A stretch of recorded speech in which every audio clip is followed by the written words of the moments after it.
বিটিচিৰ বাবে আজি দিনটো এটা গৌৰৱময় দিন। আমাৰ বিটিচি সচিবালয় নিৰ্মাণ হোৱাৰ পিছত EM আৰু MCLA সকলৰ কোৱাৰ্টাৰ নিৰ্মাণ নোহোৱাৰ বাবে বিভিন্ন EM MCLA সকল ভাড়াঘৰত থাকিছিলে, জনতাই লগ পোৱাত অসুবিধা হৈছিলে আৰু তেওঁলোকৰ নিজৰ মাজত সমন্বয়ৰো অভাৱ হৈছিলে। বহুজনৰ কোকৰাঝাৰত ঘৰো নাছিলে, ওদালগুৰি মাজবাট তামোলপুৰৰ পৰা অহা যোৱা কৰিছিলে। আজি আমাৰ এটা বহুদিনীয়া অভাৱ পূৰণ হ'ল।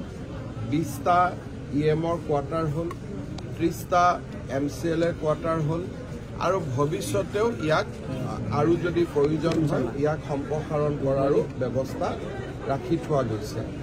ৰাজ্য চৰকাৰে 100 কোটি টকা এই প্ৰকল্পৰ বাবে অনুমোদন দিছিলে।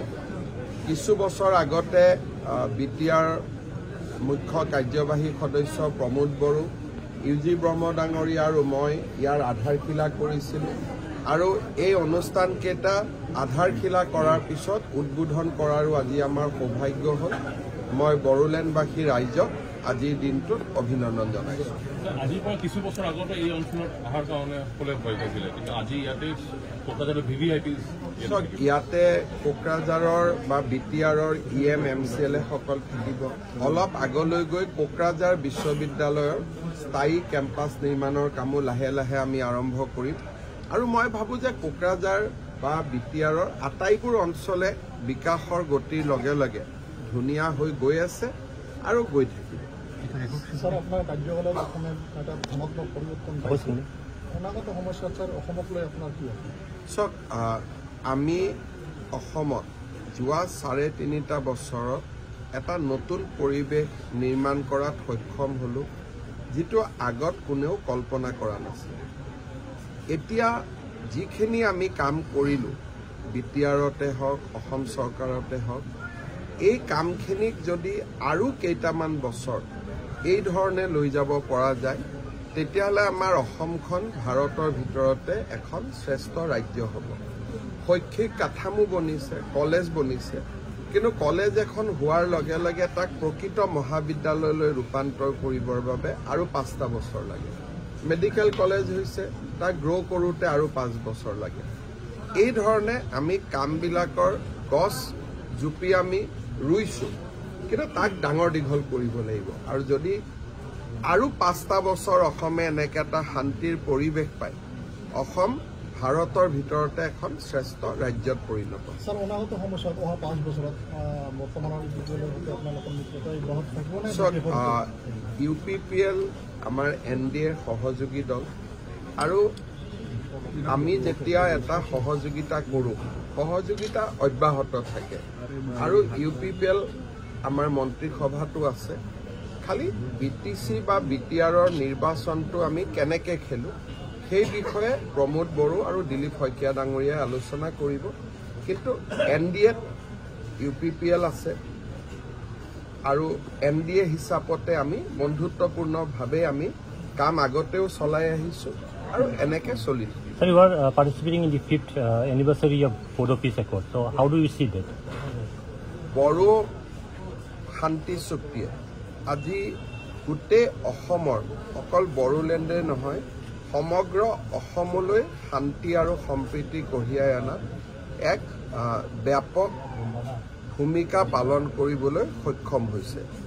আজি আপোনালোকে মনত ভাবি চাওক যে 17 ফেব্ৰুৱাৰী তাৰিখে অসম বিধানসভাৰ অধিৱেশন কোকৰাঝাৰত অনুষ্ঠিত হ'ব, যিটো সময়ত অসমক বিভাজনৰ কাৰণে আন্দোলন কৰা হৈছিল।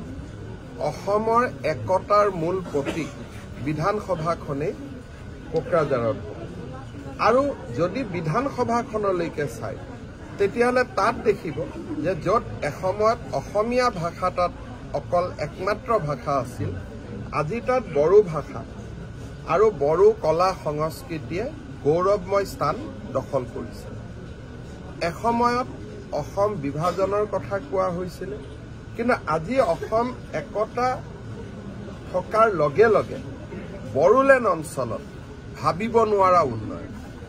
এখন মেডিকেল কলেজ আছিল, এতিয়া 2খন মেডিকেল কলেজ, বড়ো একৰ্ড হোৱাৰ আগতে এখনো মেডিকেল কলেজ নাছিল বড়োলেণ্ড বিশ্ববিদ্যালয় এখন আছিল এপ্ৰিল মাহৰ পৰা কোকৰাঝাৰ বিশ্ববিদ্যালয় য'ত এখনো বিশ্ববিদ্যালয় নাছিল মাত্ৰ গুৱাহাটী ইউনিভাৰ্চিটিৰ এটা কেম্পাছ আছিল তাত আজি দুখন বিশ্ববিদ্যালয় যিবিলাক কথা আমি কেতিয়াও ভাবিবও পৰা নাছিলোঁ শান্তি চুক্তিয়ে আজি বড়ো অঞ্চললৈও বিকাশ আনিছে প্ৰগতি আনিছে আৰু অসমৰো শ্ৰীবৃদ্ধিত অৰিহণা যোগাইছে গতিকে বড়ো চুক্তিয়ে যেনেকৈ বড়ো লোকসকলৰ আশা আকাংক্ষা পূৰণ কৰিছে সেই ধৰণে বৃহত্তৰ অসমৰো আশা আকাংক্ষা পূৰণ কৰিছে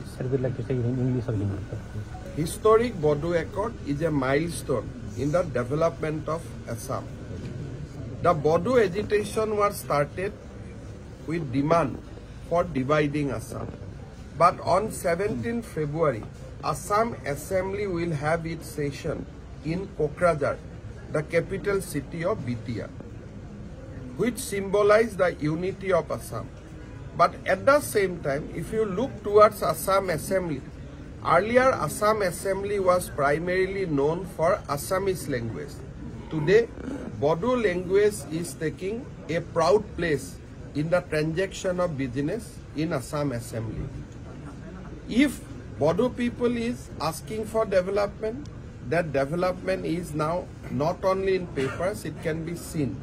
There was not a single medical college before Bodo Accord. Now we have 2 medical colleges. There was no university. Today there is 2 medical colleges. Road, 2 university. Road, bridge, institution, peace, progress.